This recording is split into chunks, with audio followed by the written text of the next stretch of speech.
Good afternoon, good morning, and good evening, everyone. This is Susanne Knabe-Nicol with a live interview on the Police Science Doctor channel. So today the police stress expert Ginny McKenna, whom I'm going to show you in a minute, and we're going to be interviewing a police chief from Oregon in the United States, because he's managed to single-handedly turn around the mental health of his police department back in the US. So we're going to speak to him about how he did that and how maybe you can do it or how your chief can do that as well. We're going to get to that in a second. So the only thing I'm going to say about Cory is that, as I said, he's a police chief. He's got a Bachelor of Arts degree in criminal justice and is a graduate of the FBI National Academy class 237. So I'm going to bring you Ginny McKenna now, who's going to have a few words to say, and then we're going to bring on the chief. Hi, Susanne. Hi, everybody. Any of you have seen me before? I'm a cop with more than 20 years on the streets in the UK, and now a life coach and traumatic incident reduction facilitator, helping cops get through stress and trauma and PTSD. The guy we've got on today is an amazing chief. I met him as a result of our last stress resilience workshop that we did.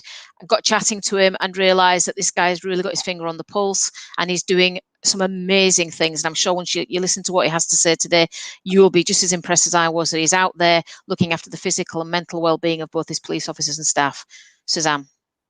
Right. And now, speaking of these workshops, which is how Cory found us, and we got in touch with him, I'm going to put some links here into the comments. Speaking of comments, please tell us who you are and where you're watching from. It's always great to see the global spread of all the people who are taking part in these events.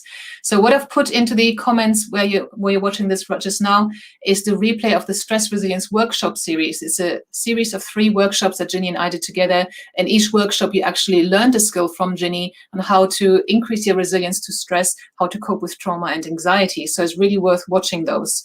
The other thing I'm going to put into the comments now is the replay link to the mental health webinar, Mental Health and Policing. So please do watch that as well. All these events were free and you can watch the replay on there. So some amazing resources in there. And obviously for anyone who wants to build up their stress resilience, Ginny and I have also created a course. The next cohort opens in September and I've put the link in for that just now. Now, in terms of housekeeping, if you've got a question for us or for Cory, then please type it into the comments as well, but start it with a Q. Then I know it's a question and it's something that somebody would like answered. So for any other comments, introducing yourselves, answering questions that other people ask, perhaps of the of fellow watchers, just put that in normally. But if it's a question you would like us to ask and it's going to appear on the screen, then please start it with a Q.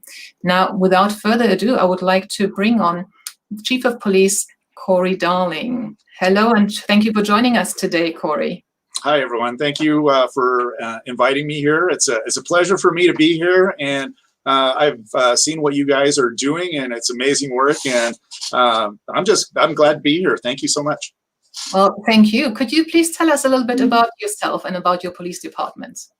Yeah, exactly. I've been in law enforcement for a little over 32 years. I started, like most police officers, in a patrol environment. Answering calls for service, responding to reports from our community. I spent some time in the traffic unit. I was a field training officer, firearms instructor, integrated use of force instructor. I spent time as a detective, 16 years in SWAT. I was a SWAT team commander, and then I started promoting through the ranks from sergeant, which is a frontline supervisor for us, lieutenant, which is middle manager, then captain, which is a division commander. I retired from the Bend Police Department in 2018 and became chief of police for the Sunriver Police Department in Oregon. And so what I'm going to talk about a lot is the program that we put together for the city of Bend. And it's a city about 100,000 population. We have a little over 100 sworn police officers. It's more of a resort community. It's a destination location, so people come to vacation in Bend. It's just a beautiful area. So that's kind of us and who we are. Okay, excellent. Right. So currently you're working for your police department. It's the Sunriver Police Department in Oregon, but the transformation that we're going to be speaking about today was in a city called Bend in Oregon as well, I take it? That's correct. It's about 15 miles to the north of Sunriver, so where I'm currently at. Fantastic. Okay, so so we're going to speak about how you turned around the mental health of your police force. You said you had about 100 sworn officers. When and how did you start noticing that something had to be done? You know, what were the symptoms that were coming up? What told you that something was wrong here? Yeah, you know, we really started taking notice of some of the issues around 2010. We had several of our officers that they had gone through some pretty traumatic calls for service, and they were coming to us and explaining some of the issues that they were having, and sleep issues and anger issues, things of that nature. And we, at that point, were trying to get them into professional services with mental health providers. And what we found is it was really difficult. When we tried to get our officers into those programs, they were, 4-6 weeks out. And what we found is when a police officer finally has enough courage to come to you and say, I need help, they need help then, not 4 weeks in advance, down the road, right? So we really wanted to develop a program to look at that initially. And that's when we started to contract with a police psychologist to work within our agency. And that position was more of a conduit to get people into professional services. That individual was not doing clinical work with our officers. We didn't want that. We wanted more of a conduit to get them into professional services and get them the help that they needed. So that was kind of the first step that got us on this road to health and well-being. And at that time, I was the division commander for our support services division. And what that does is it's basically everything within the agency that supports the cause of the mission, right? So we had a professional standards, records, evidence, training division. And I had two individuals in my unit, Lieutenant Brian Beekman and Sergeant Scott Vincent. And they were fantastic individuals. And we started looking at the health and well-being of our officers. And we started at what is causing injury to our officers and where are we starting to break down. So we had that mental health piece that we knew we had to address. But we also looked at our officers were experiencing knee injuries, hip injuries, shoulder injuries, back injuries. And so we started to look at and gain information and knowledge from professionals within our community. How can we repair this with our officers? And one of the things that they told us right from the start is you have flexibility issues and you have strengthening issues. And one of the things that we learned is yoga, believe it or not, is a fantastic way to build flexibility and improve your strength. And so, this was quite a sell for us. To imagine police officers doing yoga is incredible, right? It's not something that officers really want to get into. It's not that macho thing. It's not black. It's not tactical. They don't want to do it. So we really had to look at how can we get this and sell it to them. So we looked at some of the leaders within our organization, and they didn't have rank, but we knew they were the ones that people would follow, right? And we reached out to them and we said, hey, look, we want to try a pilot program. We want to try yoga within the organization. Would you help us? And it started out, we would do 4 sessions a week. And we had a mid shift that started at noon and went to midnight. And it was kind of an overlap shift. So we had coverage during the day, and we gave our officers an hour to attend yoga on duty. And that's how we sold it. And right off the get-go, we had officers that would say, yeah, that's not for me. I don't want to do it. It's a false religion. I don't want to do yoga. I'm a Christian. I'm not going to do yoga. That's crazy. But we started small and we sold it. And when those people that were in the program started to say, hey, look, my back doesn't hurt anymore. I can touch my toes now. It doesn't hurt me when I walk up and down the stairs. And they started to see the benefit. Other officers started to come around and started to participate in the yoga program. and then they started to come on their off-duty time. So it was incredible the way it started out. And it was a couple of years later, we were actually contacted by our insurance carrier, and they asked us, what are you guys doing? Because the number of insurance claims that you have and the cost that we're paying out is really reduced. It's below the comparables of agencies your size. What are you doing? And we explained to them that, hey, we've implemented some of these programs, and we're seeing some benefits. You know, the officers are happy, the morale increased, the teamwork, the camaraderie. We saw improvements in all of those areas. And then one of the byproducts of yoga is at the end of the session, each time they would do what's called I think it was a dead man's pose. But basically, it was they would lay on the mat and do a self body scan,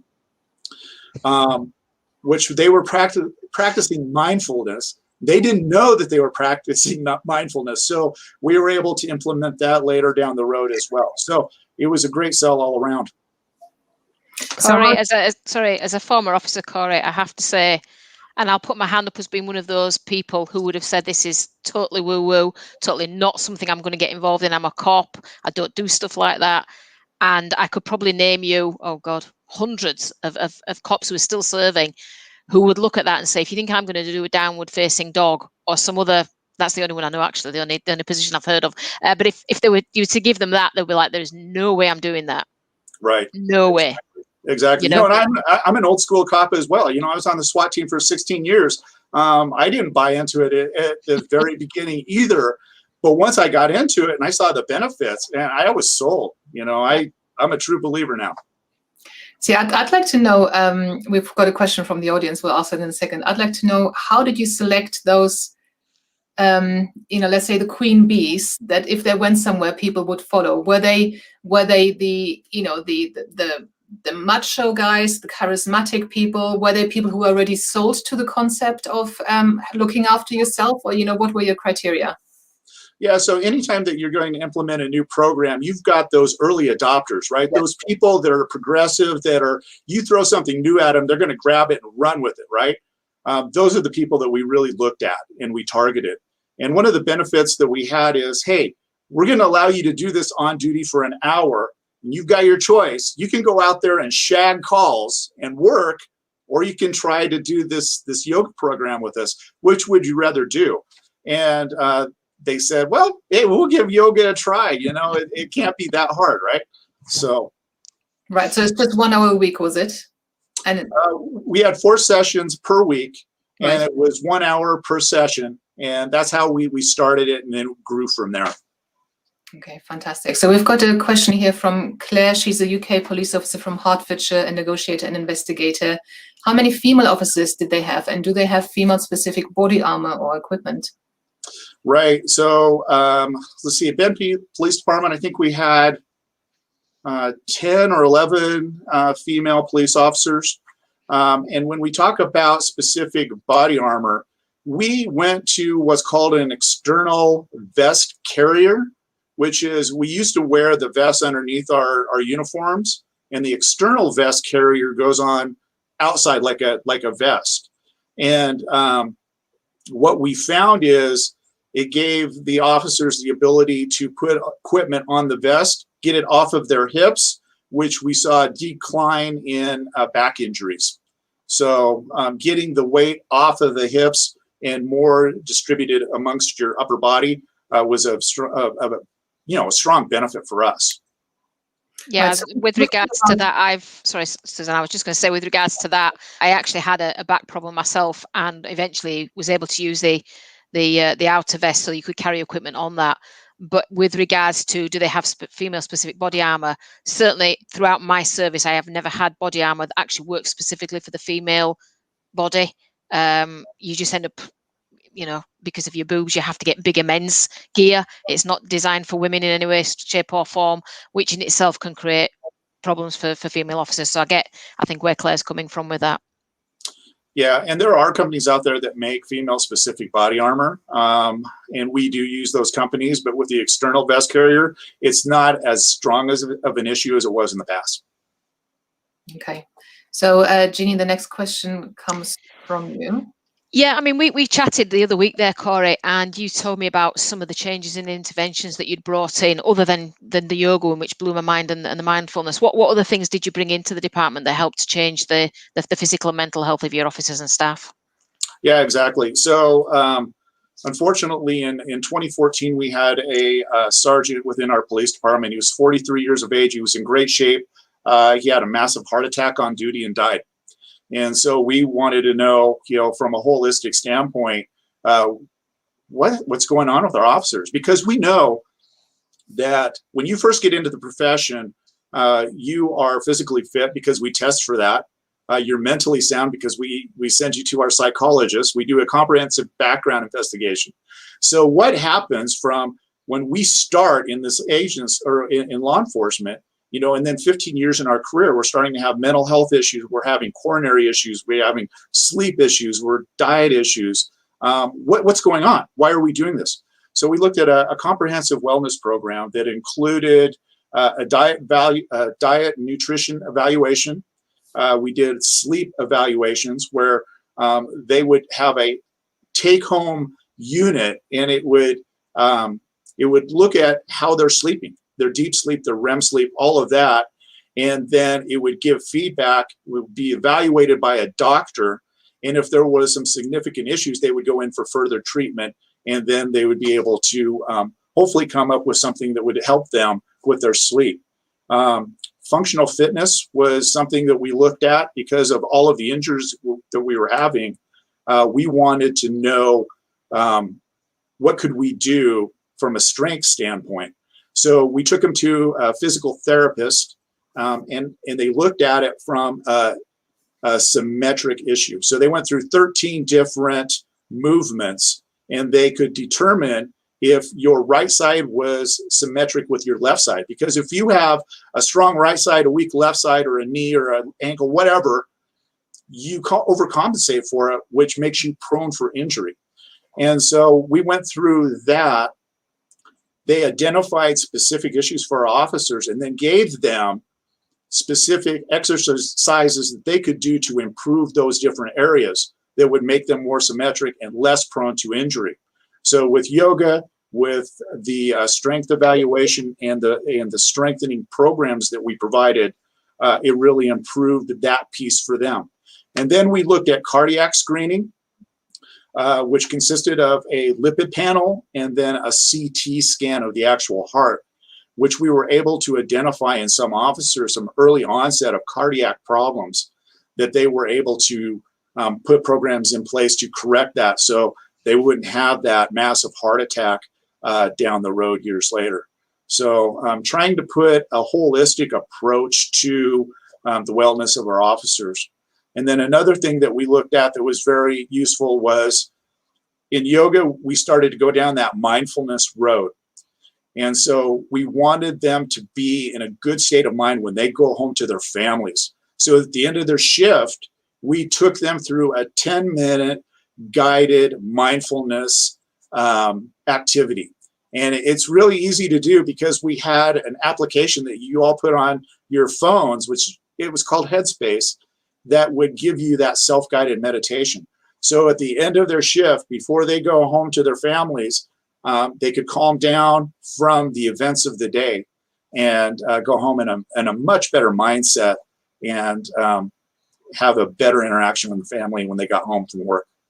This is the first time that I've heard about a police department or agency actually doing holistic preventative work. How did you get the funding agreed for that? And were people saying that, no, we're not doing that because we don't want to spend money, we're already short-strapped with that? Absolutely. Yeah. No, and we ran into the same thing. How are we going to pay for all of this? So what we did is we had really good working relationships with a lot of the providers in our area, right? And what we found is they really like police and they want to help them and they want to keep us well and safe because they know that we are providing services to the community. And so we reached out to our providers and we got reduced costs or we got assistance from insurance. And what we found is insurance companies, they have money set aside for preventative medicine. And all you need to do is you need to present a program to them, and then you could potentially get a grant like we did to pay for some of that or offset some of that cost. And we also looked at some data. We looked at suicide within law enforcement. It's not something that people really like to talk about, but it's a huge issue. And we wanted to address that suicide component within law enforcement. And we looked at our training, and we are really good at training. We're really good at emergency vehicle operations, defensive tactics. We have it really dialed in, but if you look at the numbers of line of duty deaths within the United States, suicide above and beyond anything that we're doing that is killing us in law enforcement, right? It's not the vehicle crashes. It's not the assaults on police officers. We're killing ourselves. Mm-hmm. So if we don't provide training to our officers, we're doing a disservice to them. So we looked at our training budget and we said, look, where can we put programs within to help our officers be well and be able to not only do the job, be healthy as well. It goes back to, we hire good people. What happens? Is this career that toxic that is causing these issues? And we found that we have a piece of that. We own some of that, and we have to do our part to help our police officers. So looking at it from a grant standpoint, from the insurance companies, the people in our community that are willing to help, and then the agency itself stepping up and providing money. That's amazing, Cory. In what areas have these interventions impacted in terms of, sick leave, costs, obviously through your insurance, which is a little bit different for how it is in the UK, but also in your community as well? What's the impact been for all of that? Yeah, right. So we did see a reduced injury cost. The trend started to go down, which our insurance company was extremely happy about. We saw that the severity of the injuries to our officers were less than before. So you're still going to have injuries. That you're not going to get away from that. However, the severity of those injuries were less than they were. We saw a 28% reduction in sick time compared to the comparables of our city. And on average, our officers were only using about 2.5 sick days per year, which, if you want a matrix to look at, you look at the sick days your officers are taking. And then you look at that morale piece. And if you have good, healthy, happy officers, they're going to provide better service to your community. One thing that we saw was we looked at our use of force statistics from 2012 through 2018, and we saw a 34% reduction in use of force. Now, can we say statistically that we can show that correlation? I don't know. You really have to get into that study.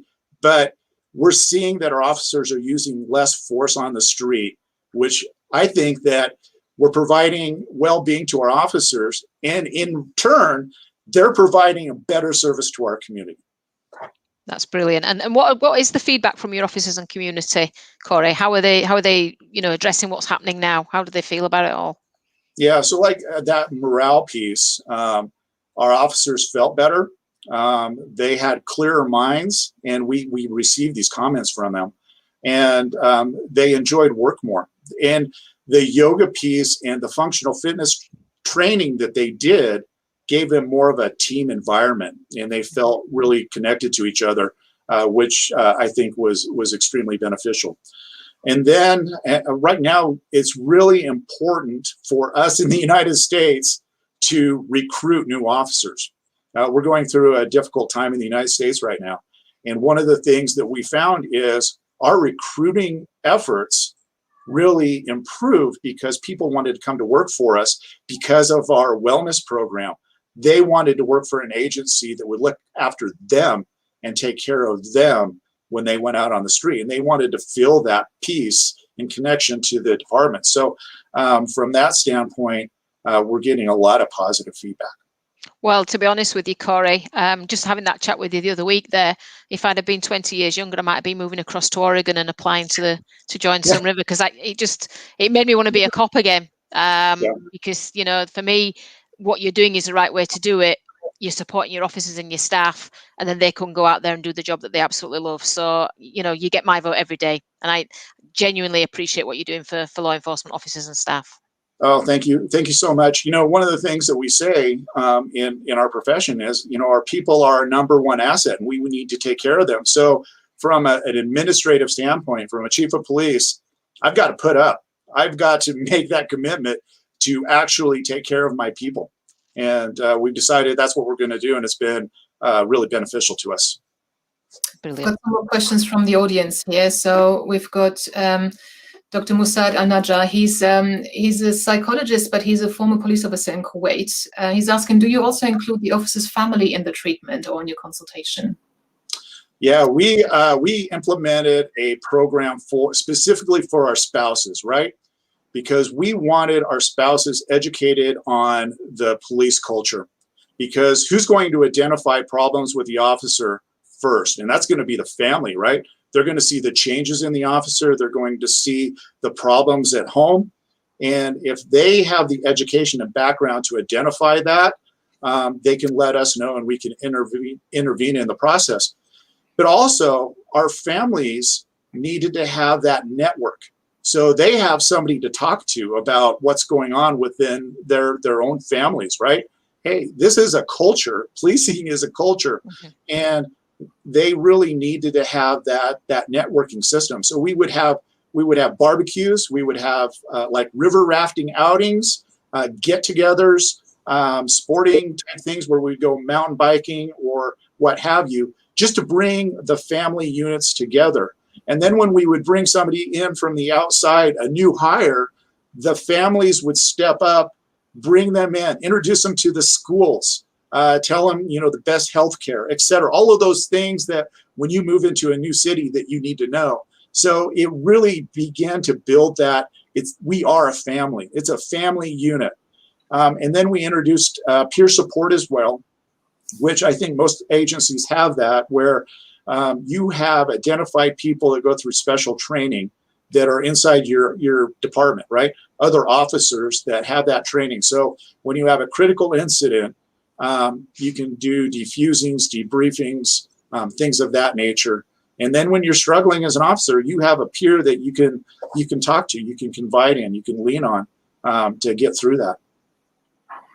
I've got some more questions here from Claire. I'm not going to put them on the screen because she's put them all in one. I'm going to read them out. How long is an officer's service? Do they retire after 20 years or 30 years, or is it age dependent? Yeah, so we have a program specific to Oregon, but it's pretty consistent across the U.S. 25 years in and 50 years of age. So in the United States, you can retire at an early age if you're a police officer. Okay. And in your 32 years, have you seen a rise in cumulative PTSD, post-traumatic stress disorder, or general poor mental health in officers? Yes. So it used to be the philosophy in law enforcement was, hey, suck it up and move on, right? Come on, you're a cop. We hired you to do this job. Just suck it up and move on. We don't do that anymore, right? We identified that PTSD is a real thing. Cumulative stress is a major part of the profession that we do. We see things that most people will never see. And within a month's time, we'll probably see more stuff than most people will see in a lifetime, right? And we have to deal with it and we have to process that. However, there is a stigma in law enforcement that prevents law enforcement officers from getting the help that they need. If you break an arm, it's no big deal. You go to the doctor and you get it fixed. But if you're having mental health issues, that's a different thing altogether. People, there's such a stigma that we have to work to reduce that we need to provide that to our officers. the more that we talk about it, the less it becomes an issue.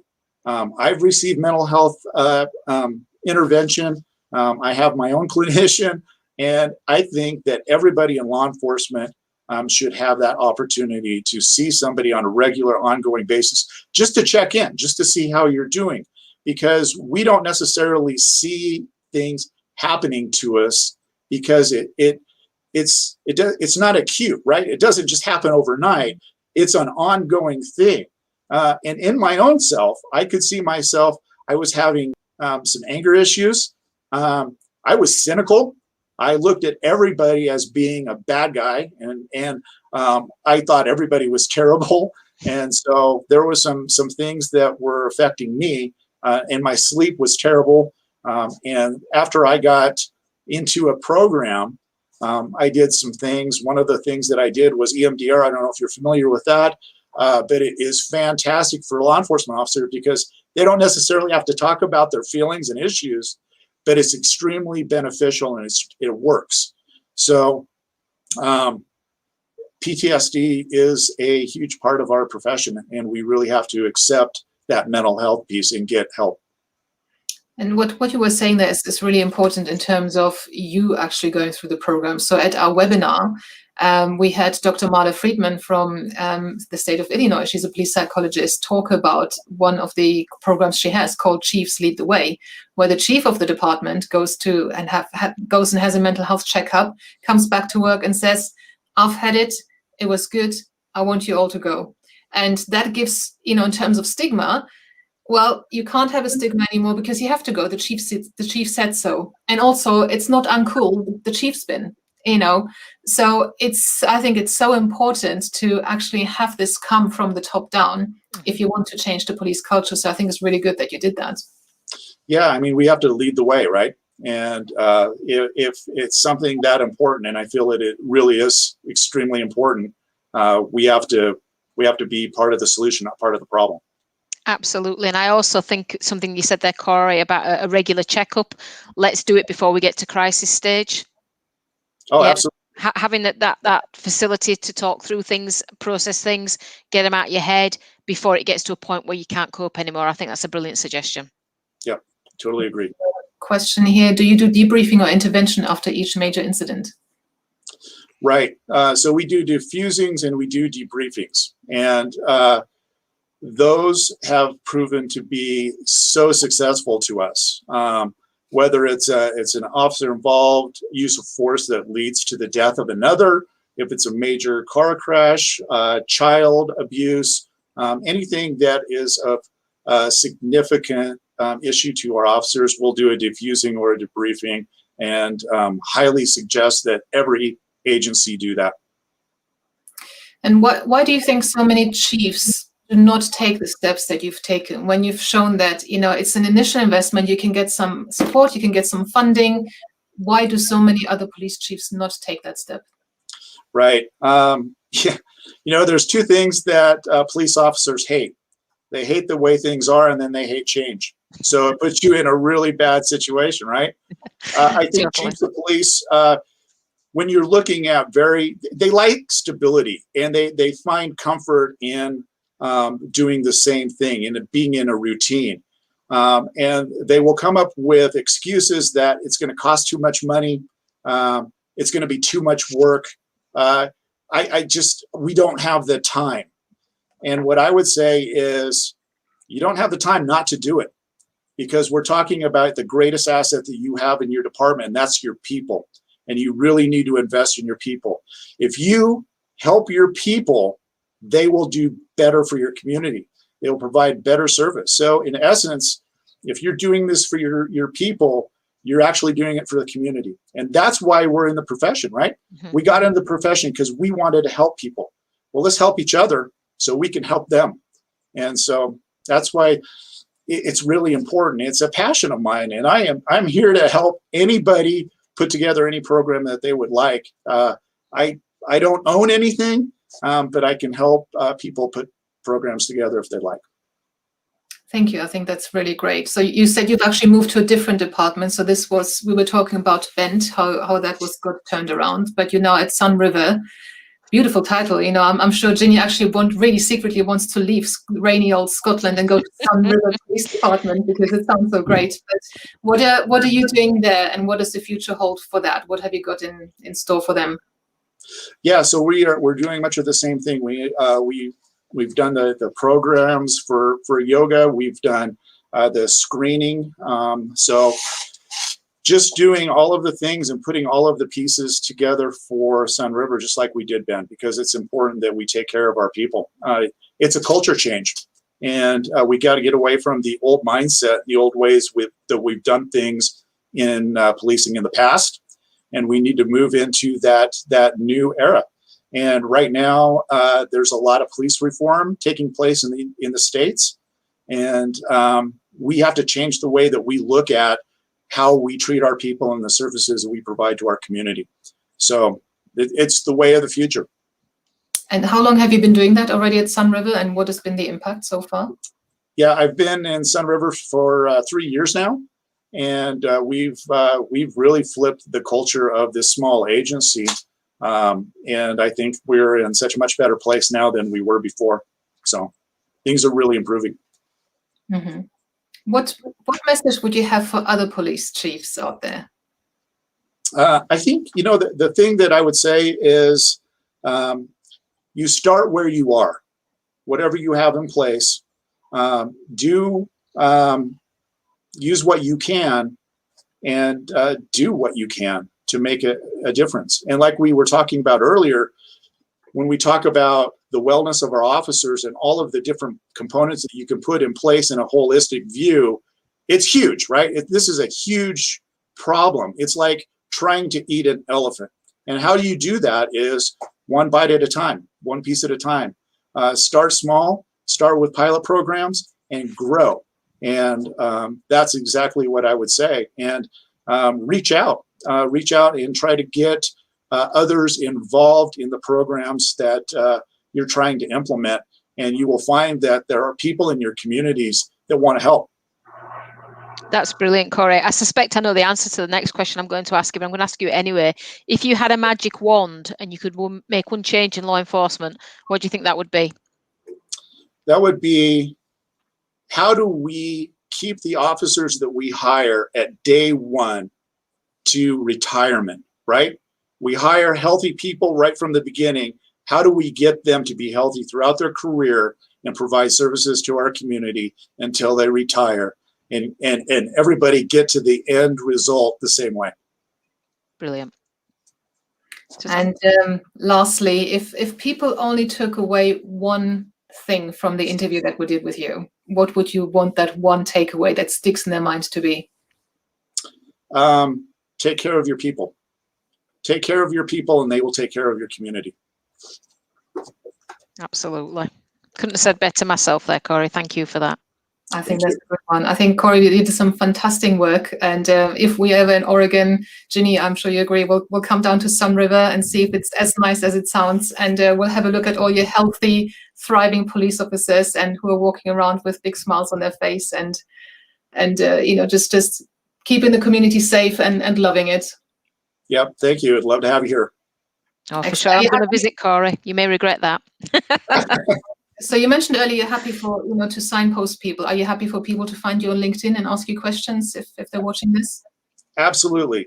Reach out to me on LinkedIn, or I can give you an email address, phone number, whatever. Like I said, I don't own anything. It's free to anybody that wants to use it.